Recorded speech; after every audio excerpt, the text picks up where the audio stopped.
Palavra da Verdade, a exposição bíblica com Hernandes Dias Lopes.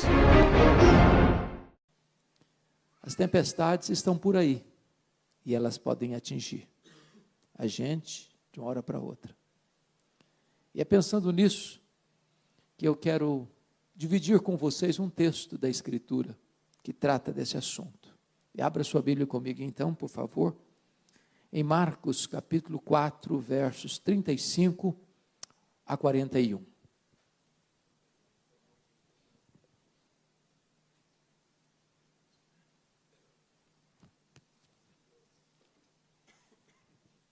Marcos 4, 35 a 41. Está escrito assim: naquele dia, sendo já tarde, Jesus disse aos seus discípulos: passemos para outra margem.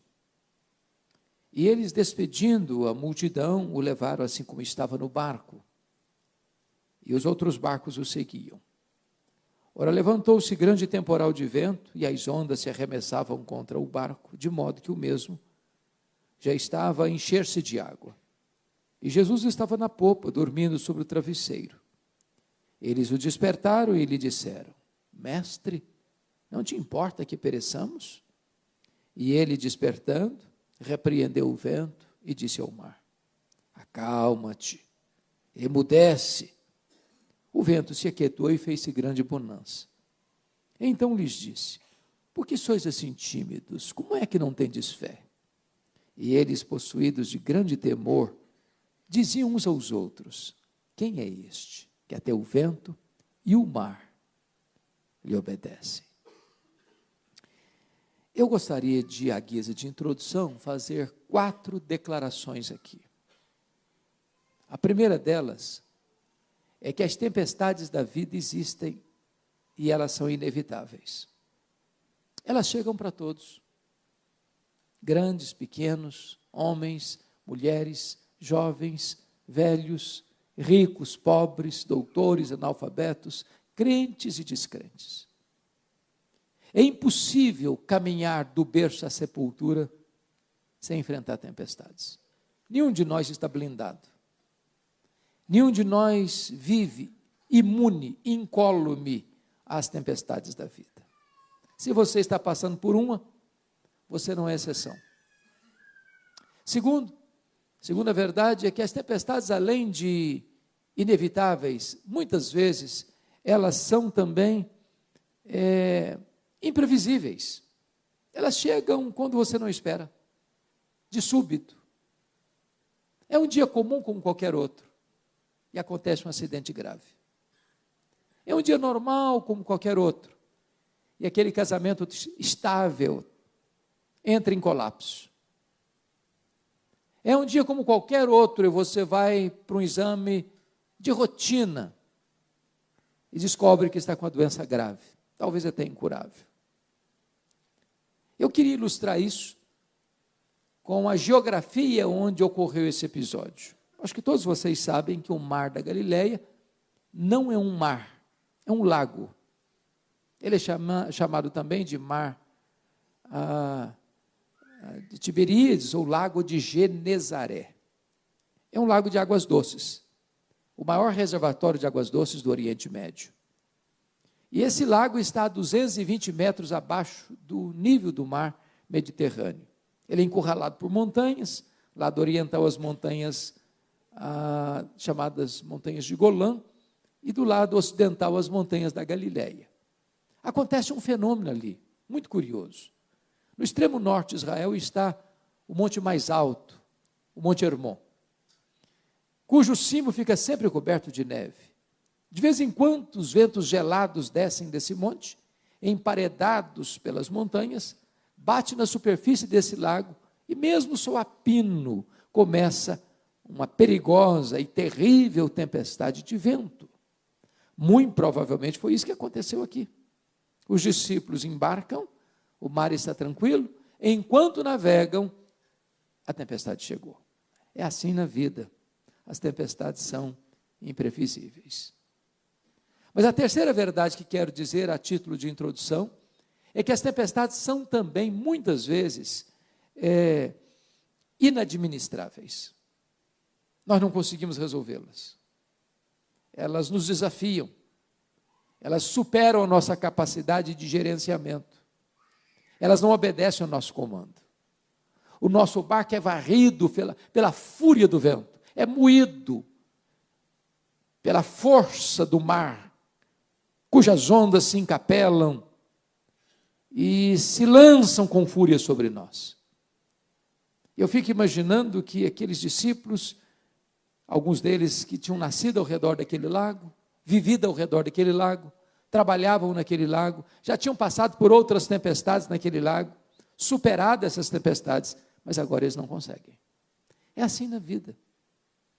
De vez em quando eu escuto a seguinte confissão: ah, pastor, aquele homem com quem me casei não é a mesma pessoa.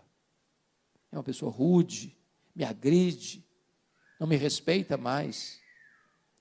Às vezes eu escuto confissões assim: ah, pastor, aquele filho que eu criei com tanto carinho, hoje pisa, escarnece dos princípios, dos valores, do legado que eu deixei, transtorna a nossa vida, é um tormento para a nossa família. Eu não sei mais lidar com meu filho, eu não sei lidar mais com a minha filha.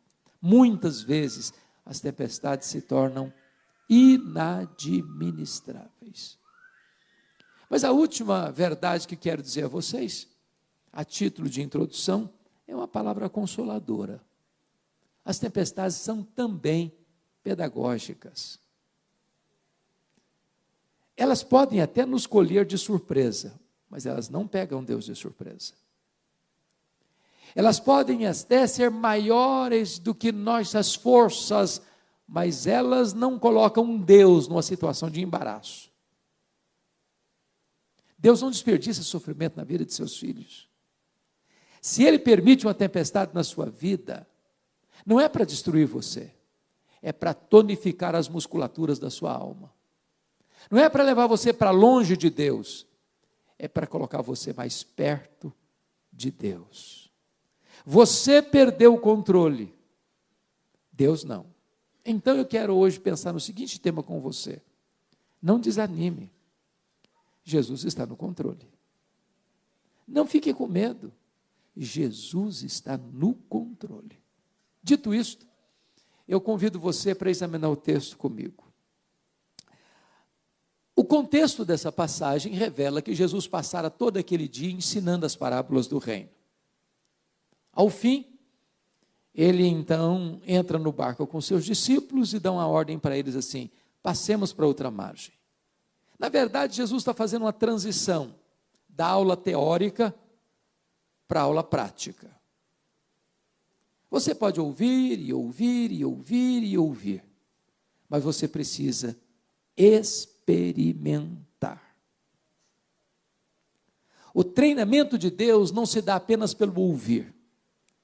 O treinamento de Deus na nossa vida se dá quando Ele mesmo nos leva para o miolo da tempestade, para o epicentro da crise, para revelar para nós que muitas vezes os nossos recursos são pequenos demais, mas quando nós chegamos ao nosso limite, ao último furo da correia, Ele age milagrosamente em nossa história. Diz o texto que Jesus tinha ensinado o dia todo, obviamente estava exausto. Ao entrar no barco, pega um travesseiro, vai lá para trás, deita e dorme, enquanto o barco desliza suavemente por aquelas águas plácidas. De repente, o mar se empola, o vento começa a soprar furiosamente, o barco é varrido pela fúria das ondas. Os discípulos devem ter pensado: vamos deixar o mestre descansar, isso aqui é com a gente, nós temos conhecimento, nós temos experiência, a gente resolve isso, mas não consegue. Então, desesperados, eles chegam para Jesus com uma pergunta em tom de censura: mestre, não te importa que pereçamos? E diz o texto que Jesus se despertou, repreendeu o vento, repreendeu o mar, se acalma, emudece. E o mar, como uma fera selvagem, se encolhe. E o vento escuta a voz de Jesus e entra na sua recâmara, e é uma grande bonança. Aí ele se volta para os discípulos e pergunta assim: por que vocês estão com medo? Como é que vocês não têm fé?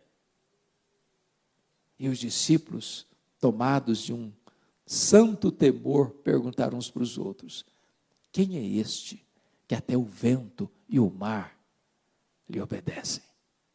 Se vocês observaram comigo, toda essa passagem está regida por essas três perguntas. A primeira pergunta, no verso 38, é a pergunta dos discípulos a Jesus: Mestre, não te importa que pereçamos? A segunda pergunta está no verso 40, é a pergunta de Jesus aos discípulos: por que sois assim tímidos? Como é que não tendes fé? A terceira pergunta está no verso 41, é a pergunta entre os discípulos. Pois é sobre essas três perguntas que eu quero conversar com vocês nesta noite. Vejamos a primeira pergunta. Essa é a sua pergunta, essa é a minha pergunta, essa é a pergunta da nossa angústia, essa é a pergunta da nossa dor, essa é a pergunta de quem está passando por uma tempestade, já lutou, já se esforçou, já se empenhou, já fez tudo que podia fazer e o problema não se resolve. Essa é a pergunta de quem vê o seu casamento abalado e ora, e clama, e pede, e chora e o problema não se resolve. Essa é a pergunta daquele que vê alguém da família doente e jejua, e clama, e pede socorro, e clama a Deus, e pede por misericórdia, a doença se agrava. Essa é a pergunta daquele que está encurralado pela situação adversa e não vê saída, e quanto mais se empenha, mais o problema se agiganta. E nessas horas, com aqueles discípulos, nós também ficamos a pensar: o Senhor não vai fazer nada? O Senhor não vai nos socorrer? O Senhor não está vendo a nossa aflição? O Senhor não se importa que a gente pereça? Mas por que eles estão fazendo essa pergunta em tom de censura? Eu vou dar a vocês três motivos porque eles estão desesperados. Primeiro, eles estão desesperados porque na cabeça deles algumas coisas não estão funcionando bem. O que não está funcionando bem? Primeiro, a ordem de Jesus: passemos para outra margem com a tempestade. Ô irmãos, é fácil você entender a tempestade que Deus mandou atrás do profeta Jonas. Ele estava numa rota de desobediência. Então preste atenção: crente desviado é endereço certo de tempestade. Deus manda tempestade atrás dele. Não para destruí-lo, mas para fazê-lo voltar. Agora, como é que você entende que você está andando com Deus? Você ama Deus, você obedece a Ele, você está fazendo o que Ele mandou você fazer, e de repente a tempestade chega. Porque parece que é claro na nossa mente a seguinte coisa: se eu estou andando com Deus, se eu estou fazendo o que Jesus me mandou fazer, vai dar tudo certo. O mar vai estar calmo, a viagem vai ser tranquila, vai ter céu de brigadeiro e não vai ter nenhuma tempestade à vista. Não é assim que a gente pensa? Pois é, eles estão em crise, e você e eu também, quando a tempestade chega. Segundo, por que eles estão em crise? Porque na cabeça deles não fica bem resolvida outra coisa. Como é que eles vão conciliar a urgente necessidade deles com a aparente demora de Jesus? Se Jesus estava dormindo, ele não estava agindo. E quem está passando por uma tempestade tem pressa.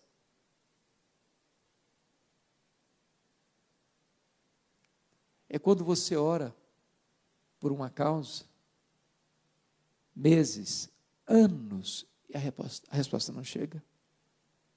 É quando você chora às madrugadas e as lágrimas secam no seu rosto e você não encontra o consolo. É quando você grita desesperado e você só escuta o eco da sua voz e o problema se agravando ainda mais. Pensa comigo em Marta. Seu irmão Lázaro está doente. Ela manda um recado para Jesus. Jesus estava um dia de viagem de Betânia. Está enfermo aquele a quem amas. É o recado que ela manda. O mensageiro gastou um dia inteiro para ir. Aí ele chega lá e diz: olha, Marta mandou dizer que está enfermo aquele a quem amas. Ela não disse: vem depressa, cancela a tua agenda, Lázaro está morrendo, corre para cá. Nada disso. Quem ama tem pressa em socorrer a pessoa amada. Quando Jesus recebeu o recado, ele disse para os seus discípulos assim: Lázaro morreu. Aí o emissário corre, talvez atabalhoadamente, no segundo dia, porque gastou um dia para ir, outro dia para voltar, e diz: olha, Marta, Jesus mandou falar que essa enfermidade não é para a morte, é para a glória de Deus. Mas o Lázaro está morto e sepultado. Olha o nó na cabeça da Marta. Jesus fica mais 2 dias onde estava. Portanto, o Senhor gastou um dia para ir, 2 dias mais, 3. No outro dia, Jesus volta, 4º dia. Quando chega, o Lázaro está sepultado há quanto tempo? 4 dias. Por que Jesus não foi? Indiferença? Falta de amor? Não. Havia uma crença entre os rabinos que um morto poderia ser ressuscitado até o 3º dia. A partir do 4º, jamais. Só o próprio Deus podia descer e fazer esse milagre. Pois Jesus espera até o 4º dia, para que a nação de Israel se rendesse à verdade absoluta de que ele não era apenas um grande homem, mas o próprio Deus entre os homens. Quando Jesus parece atrasar, ele não está atrasado. No tempo de Deus não tem atraso.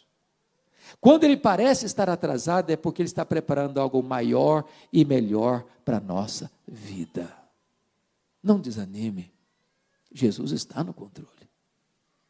A terceira coisa que eles não entendiam era como conjugar o desespero deles com o silêncio de Jesus. Quem está dormindo não está apenas não fazendo nada, mas também não está falando.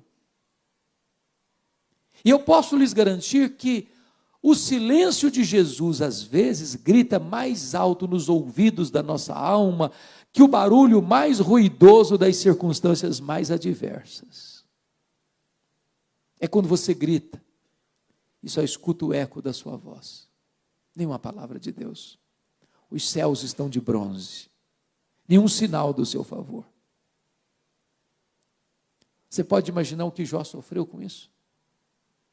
Golpeado nas 5 áreas vitais da vida. O homem mais piedoso e mais rico vai à falência. Um pai exemplar sepulta seus 10 filhos num único dia. Um homem saudável vira uma carcaça humana, uma chaga viva, uma ferida aberta. Na hora do seu maior desespero, a sua mulher olha para ele e diz: ainda conservas a tua integridade? Amaldiçoa a Deus e morre. Os amigos vêm e, em vez de aplicar-lhe o bálsamo do consolo, aplicam-lhe o vinagre das críticas mais desumanas, lançando sobre ele os libelos acusatórios mais injustos, chamando-o de ladrão, de adúltero, de louco, de ter se enriquecido porque roubou órfãos e viúvas. Este homem está reduzido a nada, no fundo do poço. E a única pergunta que brota da sua alma é: por quê, meu Deus? Por quê? Fez 16 vezes essa pergunta. Levantou aos céus 34 queixas. A resposta foi o total silêncio. Mas uma coisa é magnífico, porque quando ele estava no fundo do poço, depois de ter perdido tudo à sua volta, algo ainda estava firme, inabalável no seu coração. E ele proclama isso. E diz: mais uma coisa eu sei. Eu perdi meus bens, eu enterrei meus filhos, eu perdi minha saúde, eu perdi o apoio dos meus amigos, eu perdi o apoio da minha mulher, todo mundo me despreza, todo mundo me rejeita, todo mundo me condena, mas algo está firme, inabalável no meu coração. Eu sei disso, o meu Redentor vive e por fim ele se levantará. Aí Deus rompe o silêncio. E Deus abre as cortinas dos céus, abre as comportas dos céus e despeja em catadupas, torrentes da sua glória sobre Jó, revela a ele a sua majestade, a sua soberania, o seu poder, o seu controle, o seu domínio no vasto universo. E Jó vai se encolhendo para reconhecer algo glorioso. Ele diz: eu te conhecia, Senhor, só de ouvir. Agora os meus olhos te veem. Eu entendo hoje uma coisa com muita clareza.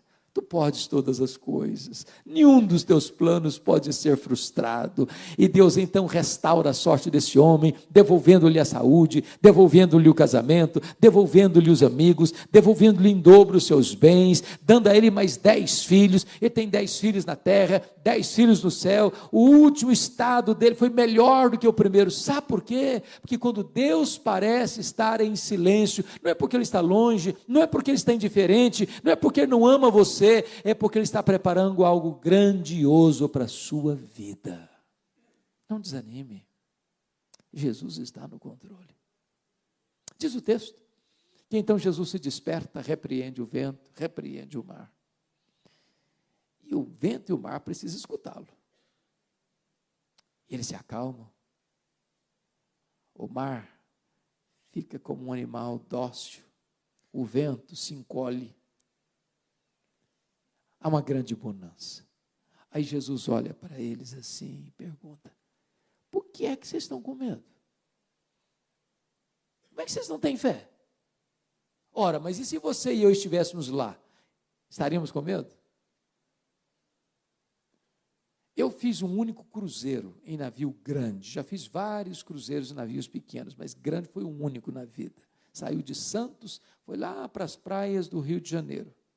Eu prometi a mim mesmo nunca mais fazer outro na vida. Foi um horror. Ondas de 5 metros. Todo mundo nauseado naquele navio. As pessoas saíam para jantar, voltavam cambaleando pelo corredor, vomitando dentro do navio. Cancelaram a programação. Foi uma coisa horrível. Quando nós estávamos retornando, ondas de 5 metros, aquele negócio horrível, sabendo que tinham 8 horas pela frente e eu nauseado, eu só fiz uma oração, falei: Deus, ou eu durmo ou eu morro. Agora imagine um navio pequeno, um barco, moído pelas ondas, sovado pela fúria do vento, rodopiando no meio do mar de noite, enchendo-se de água, a morte mostrando para eles a carranca. Aí Jesus pergunta assim: por que vocês estão com medo? Ué, vocês não têm fé? Mas por que eles deviam ter fé e não medo? Eu vou lhes dar 4 motivos. Primeiro, eles deviam ter fé e não medo por causa da promessa de Jesus: passemos para outra margem. Se Jesus disse passemos para outra margem, qual era o destino deles? A outra margem? Então eu vou dizer para você algo e espero que você guarde. Promessa de Jesus e realidade são a mesma coisa. Porque nenhuma das suas promessas jamais caiu por terra. Ele vela pela sua palavra em a cumprir. Você precisa ter medo, você precisa ter fé. Segundo, por que eles deviam ter fé e não medo?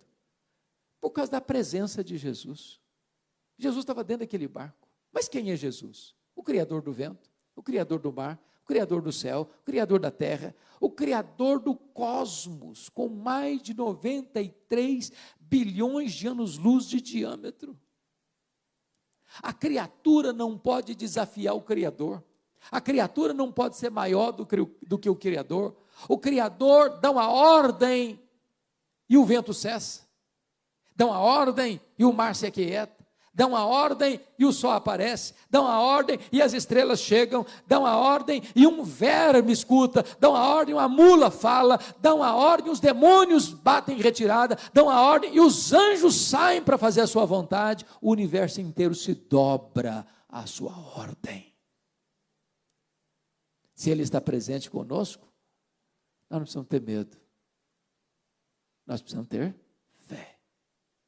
Terceiro, por que eles deviam ter fé e não medo? Por causa da paz de Jesus. O que Jesus estava fazendo naquele barco? Estava dormindo. Ele sabia que a tempestade viria? É óbvio que sim. E se sabia, por que dormiu? Dormiu porque sabia que estava tudo sob controle. Então, perceba isso. Paz não é ausência de tempestade. Paz é confiança de que, apesar da tempestade, tudo está sob controle. Não do seu controle, não do meu controle, do controle de Jesus. Eu já perdi as rédeas. O barco já não obedece o meu comando.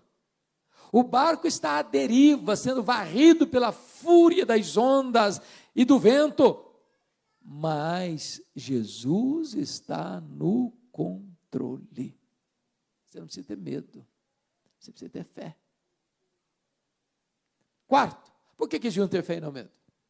Primeiro, por causa da promessa. Segundo, por causa da presença. Terceiro, por causa da paz. Quarto, por causa do poder de Jesus. É curioso que Marcos reúne ao redor deste episódio outras circunstâncias onde Jesus demonstra o seu poder. Se não, vejamos. Aqui, ele demonstra poder sobre as leis da natureza. É por isso que você e eu acreditamos em milagres. O que é um milagre? O Senhor criou o universo e estabeleceu leis que governam o universo. Mas aquele que criou e estabeleceu leis, ele está acima e além dessas leis. É o milagre. Quando aquilo que não é natural acontece por uma ação direta e soberana dele, o Criador.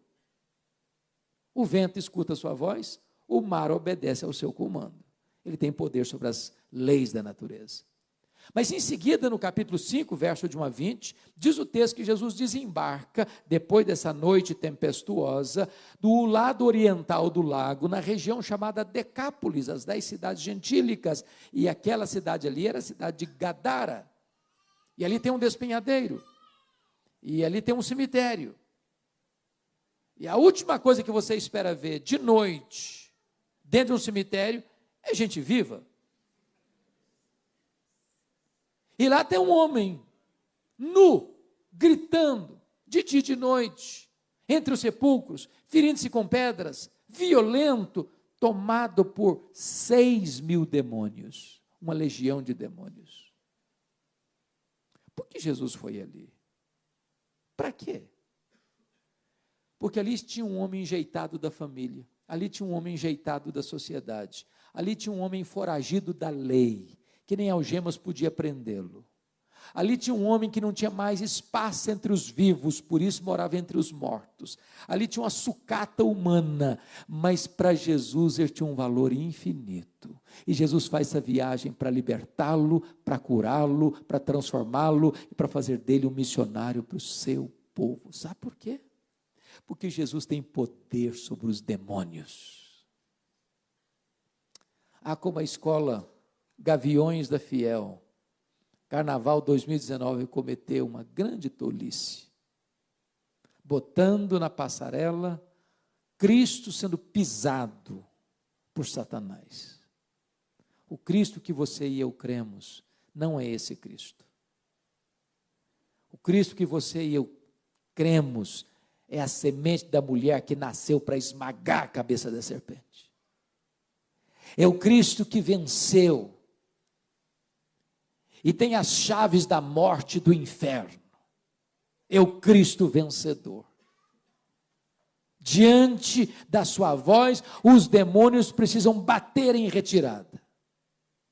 O Cristo que você e eu cremos é o Cristo que vai lançar no lago do fogo o diabo e os seus anjos, para serem atormentados de dia e de noite, pelos séculos dos séculos.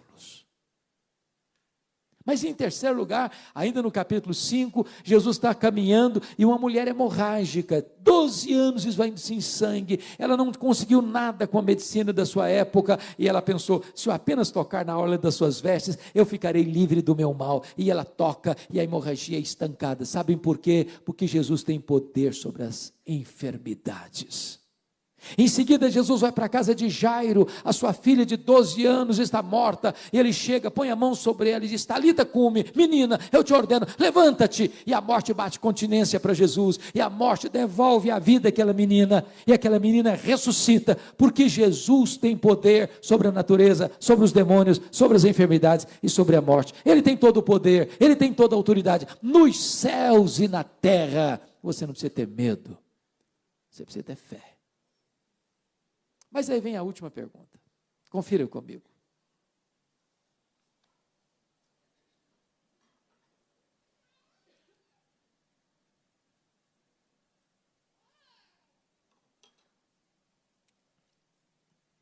Eu fico imaginando a cena. O barco que estava subindo a crista das ondas e descendo por causa dos vagalhões, o mar se acalma. E agora com uma gangorra, leve, suave. Os discípulos todos molhados, o barco quase cheio d'água. E os discípulos que já conheciam Jesus, já tinham visto Jesus fazer tantos milagres, se olham assim, espantados, e perguntam: quem é este?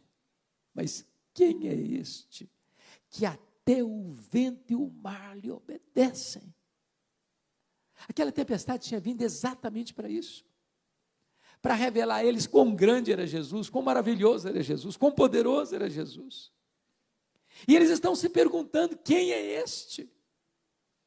E você e eu poderíamos responder hoje essa pergunta.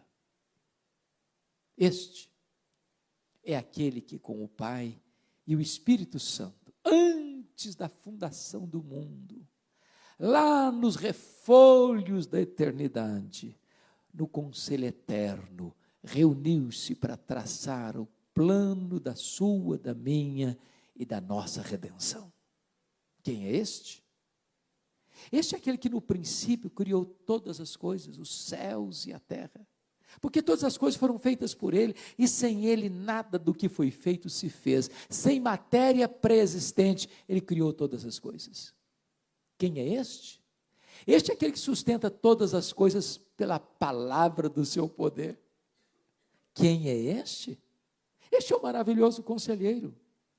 É o Deus forte, é o Pai da eternidade, é o príncipe da paz. Quem é este? Este é o sol da justiça, a brilhante estrela da manhã, o Messias. Este é o rebento de Jessé, o filho de Davi, o desejado de todas as nações. Quem é este? Este é aquele que é a semente da mulher, que nasceu para esmagar a cabeça da serpente. Este é aquele de quem os patriarcas falaram, para quem os profetas apontaram. Este é aquele que foi simbolizado pelo Cordeiro da Páscoa, cujo sangue vertido, colocado no batente das portas, livra os primogênitos de Israel da morte. Quem é este? Este é aquele que foi simbolizado pelo tabernáculo. Este é aquele que foi simbolizado pela arca da aliança. Este é aquele que foi simbolizado por que estava dentro da arca: as tábuas da lei, o vaso com maná, a vara seca de Arão que floresceu. Este é aquele que foi simbolizado pela tampa da arca, o propiciatório, onde a glória de Deus se manifestava. Este é aquele que foi simbolizado pelas festas de Israel, pelos sacrifícios do templo. Este é aquele que foi simbolizado pelo sábado. Tudo isso era a sombra dele, ele, a realidade. Quem é este? Este é aquele que na plenitude dos tempos veio, nascido de mulher, nascido sob a lei, para ser o nosso Redentor. Quem é este? Este é o Verbo eterno, pessoal, divino, autoexistente, que se fez carne e habitou entre nós, cheio de graça e de verdade. Este é a luz que vinda o mundo ilumina todo homem. Quem é este? Este é o grande eu sou. Ele é o pão da vida, Ele é a luz do mundo, Ele é a porta das ovelhas, Ele é o bom, o grande, o supremo pastor, Ele é a ressurreição e a vida, Ele é o caminho e a verdade e a vida, Ele é a videira verdadeira. Quem é este? Ora, este é o Cordeiro de Deus que tira o pecado do mundo, o Cordeiro que morreu, mas ressuscitou e está vivo, e tem as chaves da morte e do inferno. Quem é este? Este é aquele que andou por toda parte, fazendo bem, libertando os oprimidos do diabo. Os cegos viram, os mudos falaram, os surdos ouviram, os coxos andaram, os leprosos eram purificados, os mortos ressuscitaram. Quem é este? Ora, este é o cabeça da igreja, este é o fundamento da igreja, este é o dono da igreja, este é o edificador da igreja, este é o protetor da igreja. Quem é este? Este é o nosso glorioso Redentor, Ele é o Salvador, o Messias, o Cristo. Este é o Rei dos Reis, este é o Senhor dos Senhores, este é o Alfa, este é o Ômega, este é o princípio, este é o fim. Quem é este? Este é a nossa justiça, este é a nossa paz, este é a nossa alegria, este é a nossa herança, este é a razão da nossa vida. Quem é este? Este é aquele que, sendo Deus, não julgou como usurpação ser igual a Deus, antes a si mesmo se esvaziou, assumindo a forma de servo, humilhou-se até a morte, e morte de cruz, pelo que Deus o exaltou sobremaneira, e lhe deu o nome que está acima de todo nome, para que o nome de Jesus se dobre em todos os joelhos, nos céus, na terra e debaixo da terra, e toda língua confesse que Ele é Senhor, para a glória de Deus Pai. Quem é este? Este é aquele que pela alegria que lhe estava proposta, não ficou com vergonha da própria cruz, mas caminhou para ela como um rei caminha para a sua coroação. Quem é este? Este é aquele que por amor de nós chorou e sangrou no Getsemane, bebendo sozinho aquele cálice amargo da ira de Deus, que devia cair sobre a sua, a minha, a nossa cabeça. Quem é este? Este é aquele que foi espancado, cuspido e esbordoado no sinédrio judaico. Este é aquele que foi vilipendiado e humilhado no pretório romano. Este é aquele que carregou sobre a cruz os meus, os seus, os nossos pecados, debaixo dos apupos e vaias de uma multidão ensandecida. Este é aquele que foi pregado naquele leio maldito, mas transformou aquele patíbulo de horror num palco para a glória de Deus e para a nossa redenção, porque a cruz nos libertou. Quem é este? Este é aquele que morreu pelos nossos pecados, segundo as Escrituras, foi sepultado e ressuscitou, segundo as Escrituras, para a nossa justificação, entrando nas entranhas da morte, arrancando o aguilhão da morte, matando a morte, inaugurando a imortalidade, sendo as primícias dos que dormem, porque Ele é a ressurreição e a vida. Quem é este? Este é aquele que voltou para o céu em glória. Este é aquele que derramou o Espírito Santo sobre a igreja. Este é aquele que está lá no trono, como nosso grande sumo sacerdote, como advogado justo, intercedendo junto ao Pai pelos seus filhos. Quem é este? Este é aquele que governa as nações. Este é aquele que levanta reinos e abate reinos, levanta reis e abate reis. Quem é este? Ora, este é aquele que vai voltar pessoalmente, visivelmente, audivelmente, inesperadamente, repentinamente, gloriosamente, poderosamente, para assentar-se no seu trono de glória, para julgar as nações. Quem é este? Este é aquele que vai colocar todos os seus inimigos debaixo dos seus pés, e vai lançar no lago do fogo o anticristo, o falso profeta, o dragão, todos os ímpios cujos nomes não estão escritos no livro da vida, e por fim vai lançar a morte no lago do fogo, o último inimigo a ser vencido, e então ele entregará o reino ao Deus e Pai, para que ele seja tudo em todos. Quem é este? Este é o noivo da igreja, que vai entrar com você e comigo para as bodas, uma festa que nunca mais vai apagar, enxugando os nossos olhos toda lágrima. Não vai ter mais dor, não vai ter mais luto, não vai ter mais despedida, não vai ter mais tristeza, porque as primeiras coisas já passaram, e nós reinaremos com Ele para sempre, e sempre, e sempre, e sempre. Quem é este? Este é o nosso Salvador, que diz para nós assim: você não precisa ter medo, você precisa ter fé. Que Ele nos abençoe. Amém. Palavra da Verdade, a exposição bíblica com Hernandes Dias Lopes.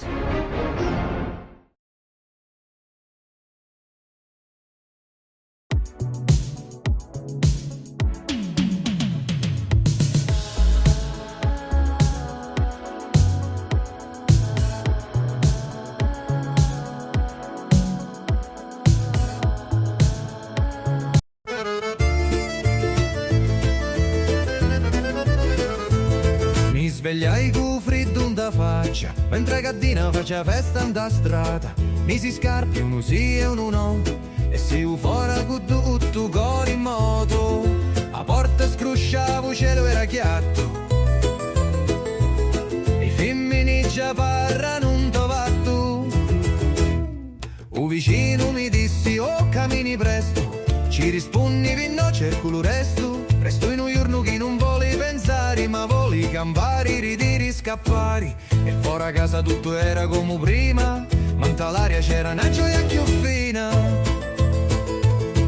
Un paese si muove come una canzone, ogni voce, ogni passo, ogni parola. Sogno figlio di sta terra sincera, e quando esci fuori mi sento intera. Fuori casa tutto canta, voci risate o profumo d'aranci. Non c'è regola, non c'è strada, si sente libero quando vai in ta chiazza.